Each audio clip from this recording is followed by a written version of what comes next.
আমরা গতকালকেও দেখেছি যে আইন শৃঙ্খলার যে পরিস্থিতি, আমাদের গণ অভ্যুত্থানের যেই ফ্রন্টলাইনাররা ছিলেন, হবিগঞ্জে আমাদের বৈষম্য বিরোধী ছাত্র আন্দোলনের একজন সমন্বয়ককে গতকালকে কিন্তু বিনা ওয়ারেন্টে তাকে ডিবি তুলে নিয়ে এসেছে এবং তাকে আজকে জামিন প্রদান করা হয়েছে।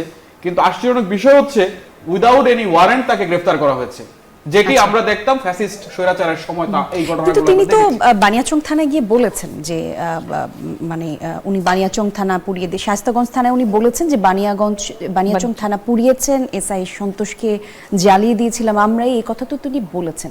এবং তারপরে অবশ্য তিনি বলেছেন যে মুখ ফসকে সে কথা বলেছেন। তো এই সকল পরিস্থিতিতে আইন শৃঙ্খলা পরিস্থিতি অবনতির কারণ কি নয়? মানে হ্যাঁ, যেটি বিষয় আপনি উল্লেখ করেছেন যে তার যেই ঘটনাটা আমরা দেখেছি যে জুলাই 1 তারিখ থেকে 5ই আগস্ট পর্যন্ত এটা একটা সিভিল ওয়ারের দিকে চলে গিয়েছিল।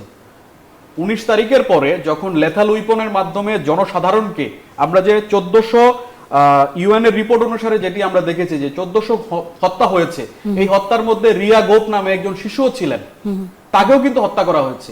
তাহলে এই যে টোটাল বিষয়টা, এটা যখন জনমানুষ যখন এটার সাথে সম্পৃক্ত হয়, জনগণ যখন এটার বিরুদ্ধে বিদ্রোহ করে, তখন এটা কিন্তু শুধুমাত্র একটা ফৌজদারি ফাংশন সম্পৃক্ত থাকে না। আমি তার এই ঘটনাকে লিগালাইজ করতেছি না, আমি বলতেছি টোটাল একটা মানে একটা জনযুদ্ধ ছিল, একটা সিভিল ওয়ার ছিল। তো ওই পরিস্থিতিতে সন্তোষের ঘটনা যেটা বলেছেন, এটা শুধু সন্তোষ নয়, বিগত 15টি বছর আইন শৃঙ্খলা বাহিনী থেকে শুরু করে গভর্নমেন্টের বিভিন্ন পর্যায়ে, রাষ্ট্রের বিভিন্ন পর্যায়ে দায়িত্বশীল সবাই তো এই ফ্যাসিস্টকে সহযোগিতা করেছে, তাই না?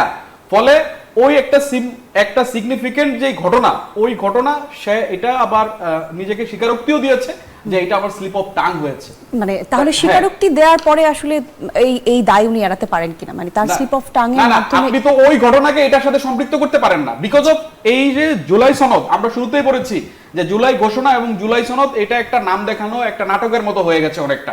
তাইলে এই যে ঘোষণা হলো যে আপনার 19শে জুলাই থেকে 5ই আগস্ট পর্যন্ত যেই সিভিল ওয়ারের যেই ঘটনাগুলো ছিল, এই ঘটনার সাথে যারা সম্পৃক্ত তাদেরকে কিন্তু একটা দায় মুক্তির বিষয়ও কিন্তু এই জুলাই সনদে বলা আছে। তাহলে এইটা বলা থাকার পরেও ওই ঘটনাকে কেন্দ্র করে আপনি কিন্তু শুধুমাত্র আমাদের এই মাহাদিকে আপনি এইভাবে ওই ঘটনার জন্য ওই প্রেক্ষিতে তাকে মানে ইয়ে করতে পারেন না, অভিযুক্ত করতে পারেন না। তাহলে মানে হত্যার আসলে দায় মুক্তি না, হত্যার দায় মুক্তির বিষয় আমি তো বললাম এটা সিভিল ওয়ার।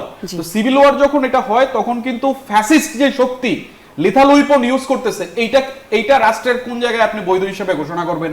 যদি এটা না হয় তাহলে জনগণ তো নিজেকে প্রতিরোধ করতে গেছে, এটা প্রতিরোধ যুদ্ধ, এটা একটা প্রতিরোধ যুদ্ধ হিসেবে ছিল। তাহলে এই প্রতিরোধ যুদ্ধটাকে আমি তো লিগালাইজ করতে পারি না। আমি তো আমার জীবনকে রক্ষা করার জন্য জনগণ নেমে এসেছে, তারা কিন্তু অস্ত্র সহ নেমে আসে নাই।